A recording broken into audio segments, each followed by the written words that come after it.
Welcome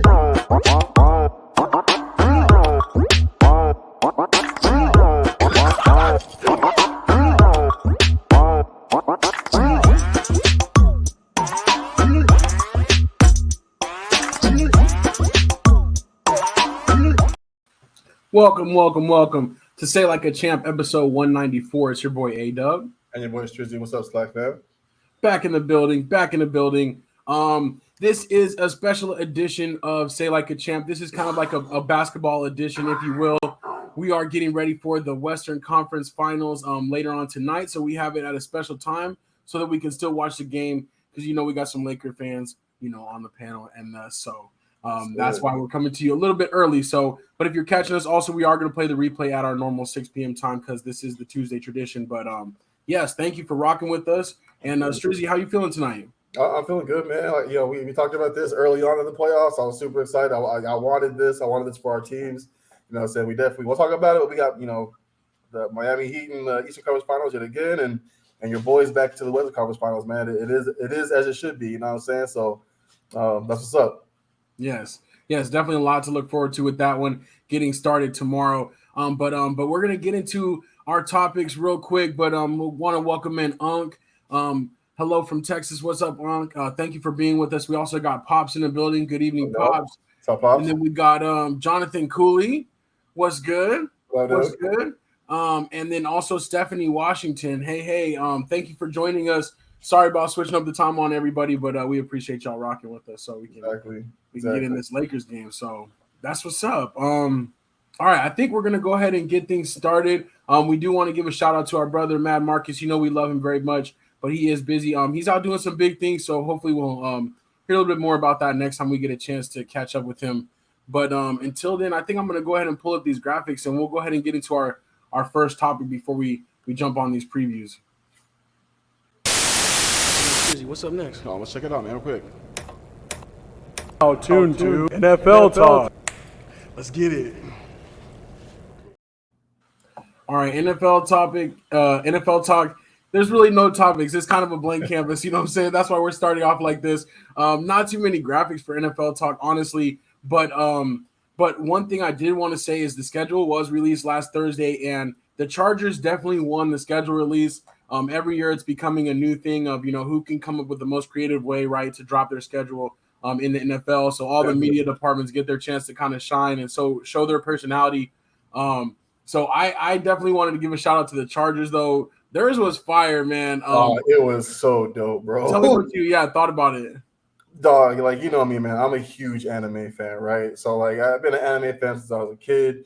As an adult, I still tune in to what I can, man. And I just felt like they murdered this year, bro. It was phenomenal. Everything about it was so incredibly dope, dude. And if you watch anime, you get to see a lot of the kind of hidden Easter eggs and hidden, things that you wouldn't have recognized if you don't. So hats off to them. It was too legit.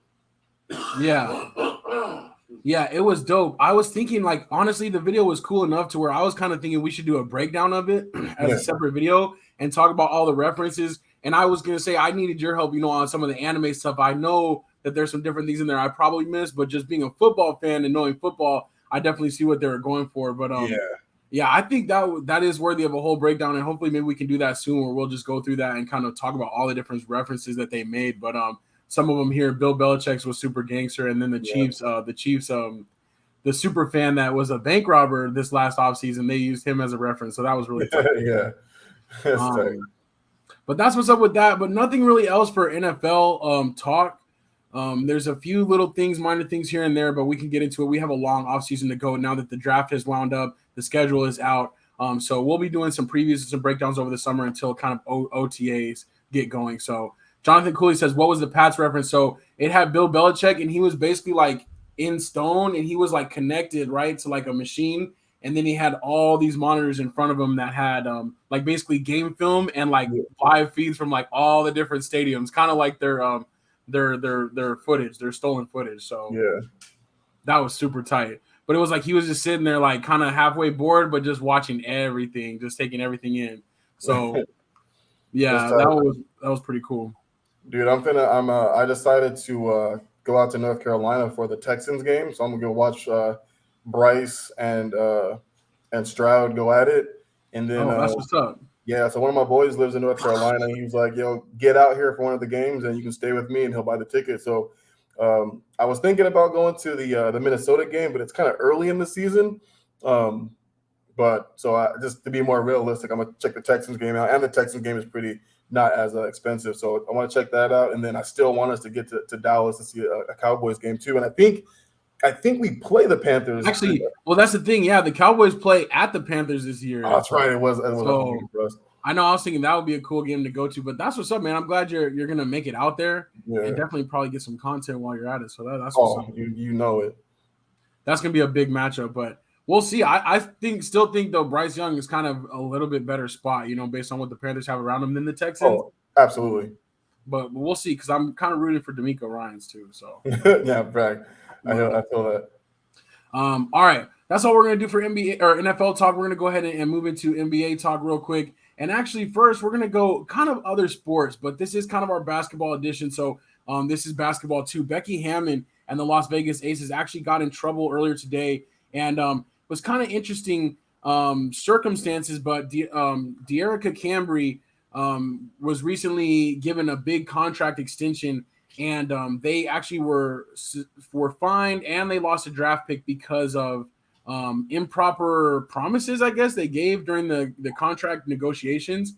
So that was very interesting. But also there's more backlash too. And Becky Hammon herself was suspended 2 games for her conduct in relation to into Dearica Hamby.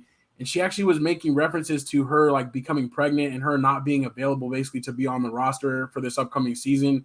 And that kind of led to their falling out and led to Dearica Hamby being traded. Actually, she's being traded to the LA Sparks. So pretty crazy situation. But Becky Hammon already making noise over there in her first season as a head coach in the WNBA. She wins the championship. But it's kind of sad to see this end of the seesaw, to see it kind of turn negative on her. But what did you think about this? Yeah, I thought it was kind of crazy too. And like you said, man, she did so well in her first season. Not surprising. She was that.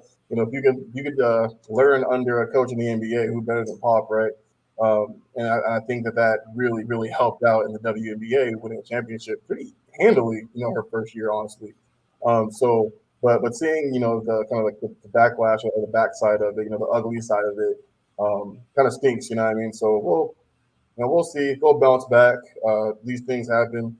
I think he is trying to do maybe too much right now, you know what I'm saying? And that led to the suspension and the falling out between her and Hamby. But I do think that one of Becky Hammon's things I think she is trying to do is I think she is trying to kind of not forcefully, but get these players, on the women's side a little bit more money, and I can respect that. So hopefully we try to do things the righter way, you know what I'm saying? The better way. But right. This was crazy. But she definitely did, like Stephanie said, she definitely did Hamby dirty. Yep. No, yeah, I agree. And like you said, maybe it probably is a case of doing too much. Don't let wanting to win or the goal and the team get in the way of real life situations. Like children and family like that. That's more important at the end of the day than the game. So, yeah, I agree with that. Also want to welcome Grace to the show. She says, "Happy Tuesday, everyone." Welcome, Grace. Thanks for being here. And Steffi Washington says, "Come out to Vegas for Raiders preseason game against Cowboys." I didn't realize that. That would be dope. That would give us a chance to see the stadium and be a little bit cheaper than. I'll say, and price wise, it might be nice. We might have to do that stuff. We might actually have to do that for real. Yeah, it still might be expensive just because it's the Cowboys and everything, but that would be pretty tight though. Yeah, I think that would be sick. All right. Let's move into another story that we have to talk about, and I don't want to spend too much time on it because this is SLAC Express. But here we go again. Ja Morant, back with his buddy, and back with another incident of him flashing a gun on Instagram Live. Just a couple months after the last time where he was suspended and went to counseling, went to a facility, I guess it was, in like kind of like a rehab for a little while, and came back. Talked about how much that he was going to change this narrative that was painted, that it wasn't really him, that it wasn't even his gun.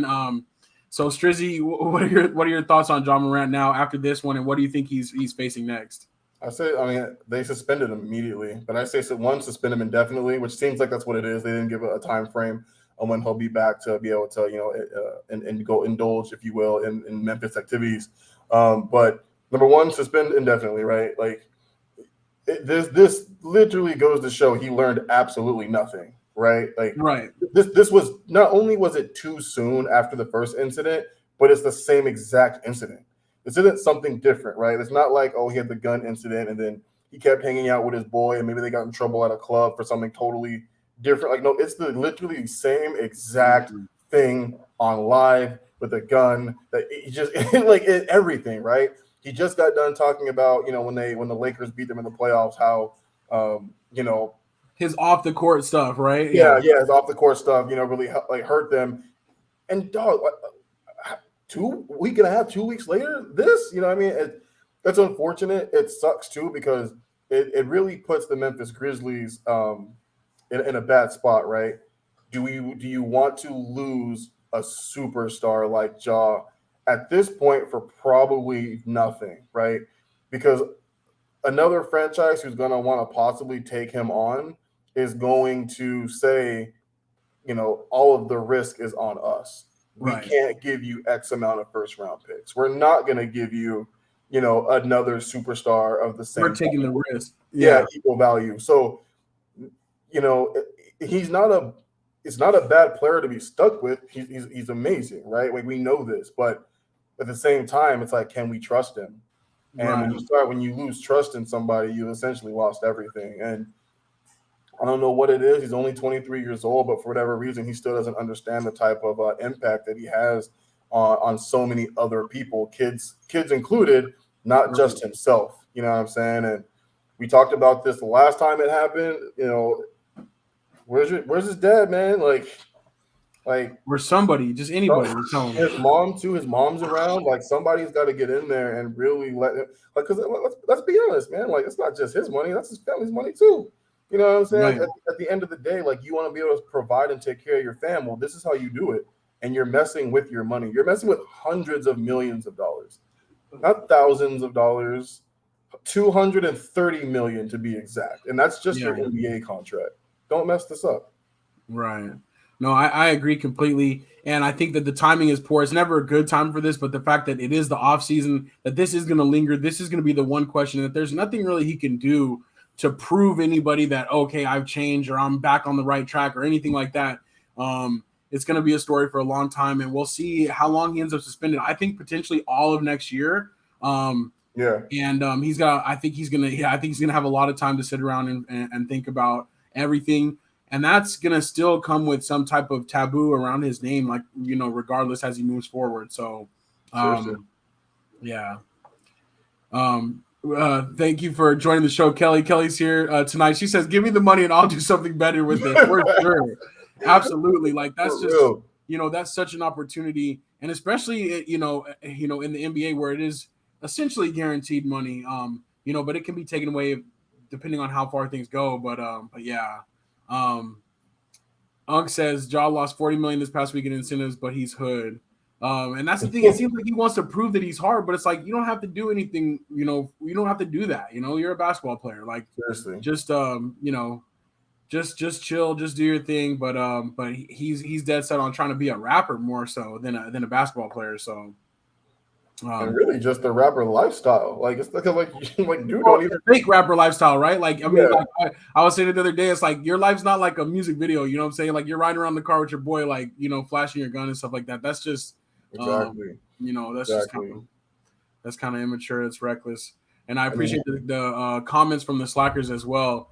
But yeah, hopefully we'll see what happens, and find out a little bit more about this soon. But either way, it's gonna be a long time dealing with this incident. For which at the time on the one that happened on Sunday, 135 people on his boy's Instagram live, and he wants to do that. A lot more people ended up seeing it than that. So, mom's in the building. She says, "Sorry, I'm late. No worries. Always glad you're here.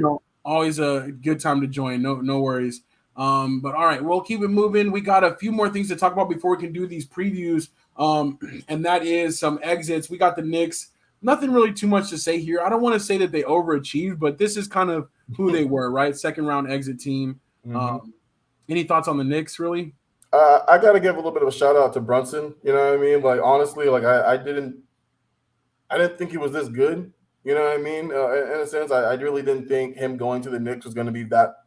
I knew it was going to help, right? Like we knew how the games he had in Dallas last year, but I didn't really know how good he was. Man, he balled out, bro. Like he really played well, like, especially against a very, very good defensive team like Miami. Like we literally held them to under 100 points a game this whole series, and he dude was averaging almost 40 of it. So hats off to him, man. We're usually really good at shutting point guards down, and he took it to us, but we just shut down the rest of the team, and they really couldn't do anything else about that. But you're right, probably overachieved a little bit, but I don't know. We'll see what they do next year. But I'm glad Miami's moving on. You know what I'm saying? Yeah, no, I feel that for sure, and I agree with the Brunson thing. He did do his thing. I kind of thought, okay, they overpaid to get him away from the Mavericks, but because every team in the NBA, they got to have a max player, they got to pay somebody. Yeah. But no, he really did. He really did do really well for them. So, hats off to him. Unk says Julius Randle will be traded this summer. I don't know. I kind of think that they might be stuck with him. Same. But I don't know. Maybe he can. I don't know if he's reached his potential quite yet. It's hard to say. Honestly, I would honestly say get rid of. I would honestly say get rid of their coach before getting rid of Julius Randle. Gotcha. Yeah. Yep. Yeah. Give him another chance. Build around because they just need a couple more pieces. But Tibbs is great in the regular season, but for whatever reason, he is a horrible playoff coach. Right. That's true. And that's, it's tough when you have to make those adjustments and play the same team 5, 6, 7 times in a row. It is really hard, and that's why usually the better team makes it through. So, all right. Next up, we're saying goodbye to the Warriors. And we might be saying goodbye to the Warriors in this form, right? In their quote unquote dynasty form. Probably Draymond Green will not be back. Clay's kind of not the same. Jordan Poole disappeared. What are your thoughts to kind of wrap up this season for the Golden State Warriors? Look, I know y'all are going to disagree with me. I know you are. But yes, I think, one, it's time to kind of look at shaking the roster up a little bit, you know what I mean, for one. But you got to look at Steve Kerr possibly being gone too. Oh, wow. So you think he could join the crew of people being fired? I don't think they will, right? I don't think they will. But number one, I definitely do think that, one, he did inherit a good team, right? He inherited an amazing team that he really didn't have much of a hand in building. Number two, when this team isn't perfect, right? When they're not perfect, they don't even make the playoffs. I will give them the bubble year because Steph was injured and they got Wiseman. Following year, they didn't make the playoffs. And and in the era of the play-in, they lose to the Lakers first, and then they lose to a sophomore John Morant Grizzlies team, and they still had the pieces to get there. The only person they were missing was Clay. Right. But they still had people to replace him. I just don't think Steve Kerr is good at making adjustments. I don't. No. I really don't. And I don't know. I don't know if it's time for him to quite go. I think they'll still give him a crack at whatever roster they definitely will. They definitely will. I'm just saying, like, I still feel like I feel like, number one, from this series, I feel like now it's obvious they would never have beaten LeBron without KD ever. Or they did the one time. But they were gone. No Kyrie, no Kevin Love. What's it called? They were both out. So Kyrie with the knee injury, and then Kevin Love dislocated his shoulder. So and he still took them to 6 games. So I think if he has one of them, I still don't think Golden State wins that championship. So they will keep Kerr. He has the 4 championships behind him.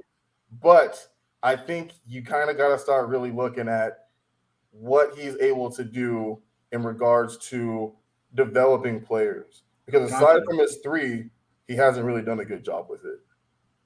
I mean, I agree with some of the points that you've made, but I don't know. I do think he is a good coach, but yeah, maybe they are time to just shake it up from the top to bottom. But the thing is, I think that they got to have something to root for, and I think that they're still kind of selling that mystique of like Curry combination. You know what I'm saying to the Warriors fans. But I don't know. Pops disagrees, so he says Kerr is the best, certainly one of the best coaches. Can't fire him. He will leave when he's ready. I love him personally. I think what he does, him and Pop, honestly, as far as being white coaches in the league, everything that they stand for and stand up for in regards to people who look like us, I completely agree. I think he's by far one of the greatest guys in general. And I'm not saying he's a bad coach. I will never say that about him. I just sometimes it's like it feels to me when they like I don't even understand them being so bad away this year. Like True, what was yeah. that about too? And I just feel like he's better than that with the team that they have. That should have never been an issue. Got you. And Pops Yeah, is right. Like I'm saying, they're not going to fire him. He'll leave when he's ready. But I do think that sometimes, like there are some coaches that I don't think should have been fired that were. yeah. And But you'd be I don't okay if know. it was him. I don't even know if I'd be okay. I think that they really need to take a deeper look at it. You know what I'm saying? Like Got you. thanks, Steph. I appreciate that. Like I think they need to take a deeper look at it. Like it can't just be anytime they're down, he stands up and breaks the clipboard and thinks that that's going to change something. Like like it Yeah. can't be. Oh, we'll see, we'll see. But I did think it was funny, and I do agree with you because I when they after they lost to the Lakers the other day, they said that was their first playoff loss that wasn't in the finals. The first time that they lost a series, which was crazy. But that means, but I'm like, wait, they only won 4 out of. I mean, they won a lot, but I mean that means the other years they didn't even make the playoffs at all. Exactly. So that is kind of interesting to me. But Unc says Steve Kerr would do well in Phoenix. That would be interesting. He says Golden State to make multiple trades. I think they will be a lot different. He says Mark Jackson, the next coach for Toronto. I don't know about that, but Pop says doesn't like that. I don't know. Let's talk about another team though, real quick, that is replacing their coach. Monty Williams and the Suns crashed out again since we talked last in the playoffs. And in poor fashion, right? Down by 30 at halftime in an elimination game at home 2 years in a row. Monty Williams, I think he overachieved with his teams, but I think that it was kind of time for maybe a new voice. Interesting to see though now what KD will do. What is your quick take on the Suns? Because we got to speed it up actually. It kind of sucks. You know, when I really like Monty, I don't like the firing, but I understand the firing, right? You can't get eliminated 2 years in a row by 30. you just can't. That can't happen, right? Yeah. You can't do that. But I think the thing that really kind of bothers me the most is that, like, at the end of the day, I feel like coaches are constantly held accountable and players are not, right? Monty's going to get these players ready for games the same way he has all season. We've for 2 years we've talked about how great of an adjustment coach he is and how well he put the rosters and stuff together and made adjustments to the bench and everything like that. And I feel like it was really hard to do this year with the trade of KD as they lost their bench for after one. After that, yeah, it was too tough for him. There was nowhere else for him to go after that. Right. And I'm sorry, DeAndre Ayton is horrible. Watching him this playoff, it looks like he quit on Monty, and it almost looked like he did it on purpose to hopefully get him fired. With Monty gone, it might actually be to the fact that DA no longer gets traded. You know what I mean? And I think if Monty stays, DA definitely goes. So he was horrible, and he looked really, really bad. Yeah, he looked like he didn't want to play. And I think it's well known that Monty doesn't agree with how he plays. You know what I mean? And if they would have just had a third option, which should be their number one pick over Luka Doncic a couple years ago, and he just didn't show up for him at all. Yeah. You know what I mean? Like, so that's it's unfortunate. And so, like, I guess with Monty again, it's like I get it, but still unfortunate. Yeah. Pop says reported that Suns want Tyronn Lue. Don't understand that. What do you think about that as a potential fit for them? They got to make a lot of changes regardless of who they get. I used to be kind of I don't want to say a Ty Lue hater, but it was more of like prove to me what you can do without LeBron. Like, right. That's the reason why I like certain coaches who are able to win without superstars, right? When you can win without superstars, when you can have great playoff success, without superstars. Put teams together, yeah. Exactly. Play better, yeah. Because player development is a coach's job, right? Right. Yes, it's nice when these players, let's join together at this spot and we'll win a championship, right? But like players who can actually or coaches who can coach a team without the top talent in the NBA can win games. Like that's it's one of those things. And I think Ty Lue was able to do that You know what I'm saying? But he has talent with him now. But I think just dealing with the injuries they had to deal with Kawhi and Paul George, and still getting to the playoffs in the West. He's proved to me he's a good coach. So, but he can't do it without help. Like, they got to restack, they got to retool. They need to have a great free agency and a good draft. Otherwise, they're gonna struggle next year too. Yeah, no, I feel you. Another little quick breaking news: Spurs have secured the number 1 pick in the draft lottery. So that's crazy. It looks like they're gonna get Wembanyama. And Pop is gonna have a chance with another Frenchman. You know what I'm saying? This time, probably the first round pick. I don't think there's gonna be any question about that. So yeah, absolutely. That'll be interesting. All right, we really got to buzz through now. We only got a few more minutes before the Express is going to hit the train station. So the 76ers are the next team to crash out behind a big performance from Jason Tatum, and Doc Rivers soon after was the casualty of that. Questions are, is Harden going to re-up? What's going to make Embiid happy? We know how Pops feels, but he's got a comment in here. But real quick, Strizzy, your 60-second take on the Sixers.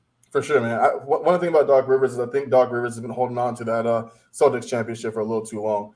He hasn't made it out of the semifinals of the playoffs since that championship, right?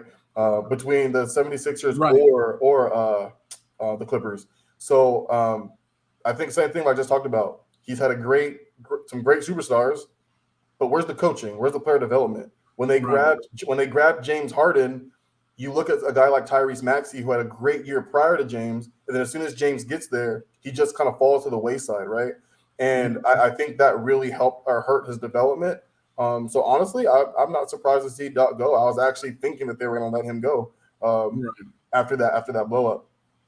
I agree. I think it was time for him, and I really just hope, honestly, wherever he goes, he's going to be a retread. I'm sorry, Doc, but I think it might be time just to go chill. You know what I'm saying? Go sit down somewhere. But we'll see. Unc mentions D'Antoni rumored to be headed to Philadelphia. When I saw this, I was just like, man, another retread. Why are we going to go do the same thing over and over? It seems like the carousel is literally a carousel where everybody just makes their stop at the next place and then they move on. But I don't know. I was disappointed in the Sixers, but honestly, they maybe they shouldn't have been in that position anyways against the Celtics to get to have that chance. The Celtics kind of let them hang in earlier. So they, maybe they didn't really have a chance in that series. I don't know, but Embiid's disappointing for sure. He didn't really live up to it. He finally got his MVP, as Pop said up here. He says he's ready to get Harden and Embiid up out of there. It is very disappointing. Also, Ung says Embiid was incredibly disappointing. So yeah. That was kind of the 76ers. We'll see where they go from there, but I think it's going to look very different another team next year. I will say this, though. Pops did have a comment up there when he talked about Embiid blaming other people again for his disappointment. It actually legit pissed me off when he talked about, he needed more help than just from, him and James. But when you look at the Game 7, 3 players essentially outscored you on your team. Right. Everybody else did their job. If you would have done yours, it would have been a different story. Both of them were terrible, and then they said, we need more help. Exactly. No, you got to be better in that situation. Exactly. I agree. Maxey and other light-skinned brother, I'm losing his name right now. Harris. Tobias Harris, both outscored you. And from a percentage point of view, PJ Tucker outscored you as well, even though he didn't take as many shots. So it's what exactly were you expecting, dog? You could have. Jason Tatum had a horrible Game 6. If you were going to take them out, it should have been Game 6. It shouldn't even have been a Game 7. Right. You shouldn't have gotten to that position. No, I agree with you. And again, this year was we needed more help. It can't just be us. Last year was we need PJ Tucker. We're just not physical enough. The year before that, Ben Simmons, he can't shoot, he can't score. So every year is something, and every year it's a second round exit. So something's got to change. So Pops, you heard I'm with you now, Pops. I was so disappointed in the exit interview. You're right, man. You're right. It's gonna be excuses forever with him. It just is. For sure. Okay. All right. So only a few minutes left here, but we got to hit up the Eastern Conference Finals. That starts tomorrow. Strizzy's Heat as an 8 seed taking on the Boston Celtics. Strizzy, you gave me a couple of your X factors for the game. What do you think, though, about the series? Absolutely, man. Since last year in the playoffs, I've been kind of disappointed in Bam's play. He hasn't been the number 2 guy that we really expected him to be. We need him, right? Like, we already know what Jimmy's going to do in this Eastern Conference Finals. Jimmy's probably going to average 30. We need Bam to give us 20 to 22 and 10, easy. And if he can't do that, we're going to be out again. And so we really need Bam to step up, be physical, like be actual physical, and not be afraid to get into the paint. There's nobody on that team that he should really be afraid of that's really going to out that. Who's just like, there's no Embiid on that team. There's no Joker on that team, right?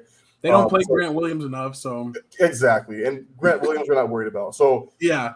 We really, with Tyler Hero still out with a broken hand, like, we really need Bam to get in there and do what we're used to Bam doing. And in regards to the Boston Celtics, the bench, right? Like, you look at, one of the most dangerous things about the Celtics is their depth. We saw how well they played in Game 6, like I said, with Jason Tatum playing a really bad game. Like, that was that should have been, like, Sixers should have sent them home. You know what I mean? Like, that, if that was a game that they were going to win, it should have been that game, because Jason Tatum did not play well, and they didn't. So I feel like, we already know what Jason Tatum's going to do, what they need JB to do. But you look at Brogdon, you look at some of those other guys, White, those guys, that they're really going to need those guys to step up, because I think I see a lot of really low scoring defensive games in this one. Yeah. No, I agree. Great assessment, great analysis. I'm excited too. I forgot Blake Griffin was actually on their bench still. You're talking about their depth. I'm like, dang, and he don't even ever play. I mean, not that he can do too much to contribute, but definitely a deep team. They're deeper than Tatum and Brown, which is, who you only really ever hear about. So right.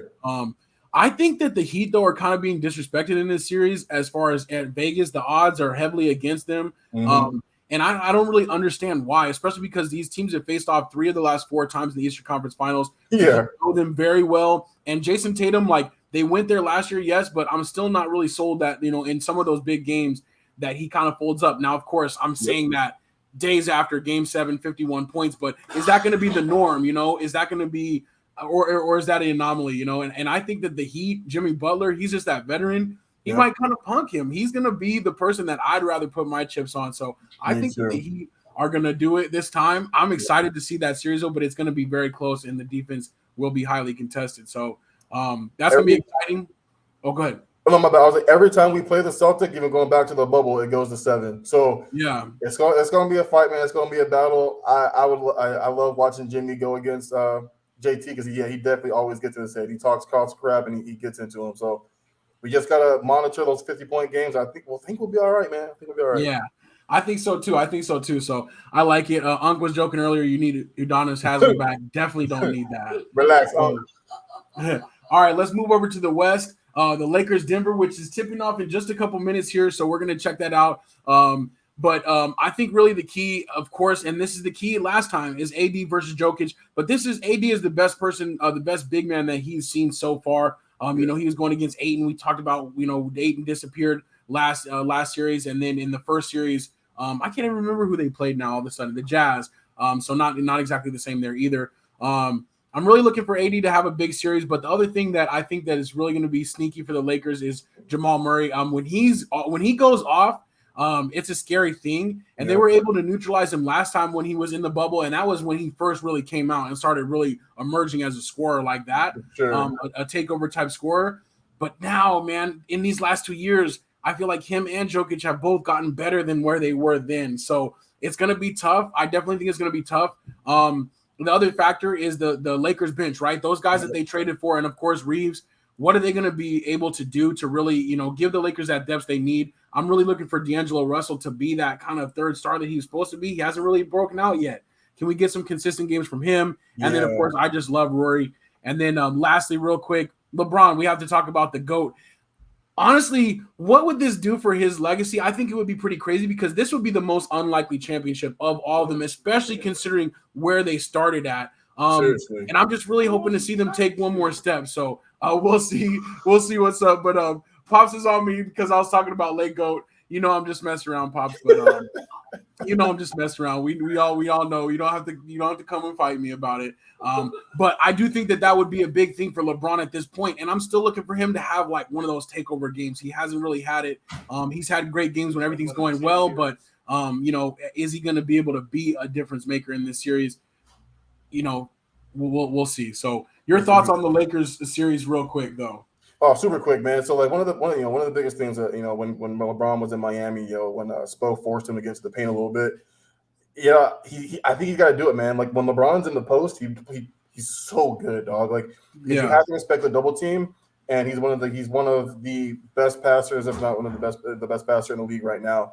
And finding the open shot. So, you're right, man. I think everything you said is straight on. I think the Lakers bench has to be just as good as the Nuggets bench, right? Because both of them are deep. Right. So I think this series is probably going to be extremely exciting, and whose bench is going to show up for who, and whose secondary superstar is going to show up for who, right? So this series is going to be good, man. It's going to be really good. Yeah, no, I agree. I just think hopefully AD in the paint and then the rest of the Lakers in the paint will kind of force Jokic off his game a little bit, but we'll see. You know, he was a 2-time MVP for a reason. It's definitely going to be a tough series. Let's see what the comments say. Pops gave me a thumbs up. It's okay now. We're cool. Austin Reeves and D'Angelo Russell need to play well. I agree. I think that they can really be difference makers. Aaron Porter, because they got Michael Porter Jr., you know, they got Aaron Gordon, like they got depth too. So it's going to be an interesting series, but I'm excited for it. And we'll see, you know. This Aaron is a bubble rematch. 30% shooting last series, man. So he's going to play a lot on KD too, I think. Right. Yeah, I think so too. That's true. Yep. I don't know. We'll see how it matches up, but I was going to give a shout out to Anthony Weston. I think the time change got him this time, but he did call it. He said he thought he was going to be a bubbles finals, you know, a Final Four, and it was. And hopefully then we'll get a bubble rematch with our two teams as well. So very dope. We'll see, but we'll leave it just about right there. And again, thank you guys, Slackers, for being here with us. We appreciate you guys every single week rocking with us. And that was episode 194. Strizzy, anything you want to sign off with real quick?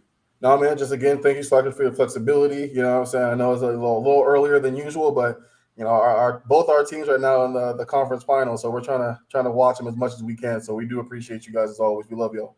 Yes, absolutely. Oh, one last thing I forgot too, though.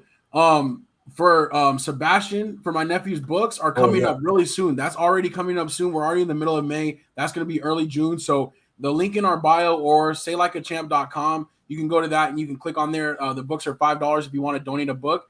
And when you go through the Amazon link at the end, when you check out, it will allow you to ship it directly to Kelly Williams. That's who's collecting the book. So if you want to do it like that, it's nice and easy. I meant to talk about that, but we'll talk about that a little bit more in depth next week as well, because that is coming up very soon. So yeah, I wanted to mention that real quick too. So definitely. So we'll leave it right there. Thank you again, Slackers. That was episode 194. Episode 195 next week. We're getting really close to 200. But thank you guys so much for rocking with us. Another great week. And it's your boy A-Dub. And your boy Striz signing off. Peace.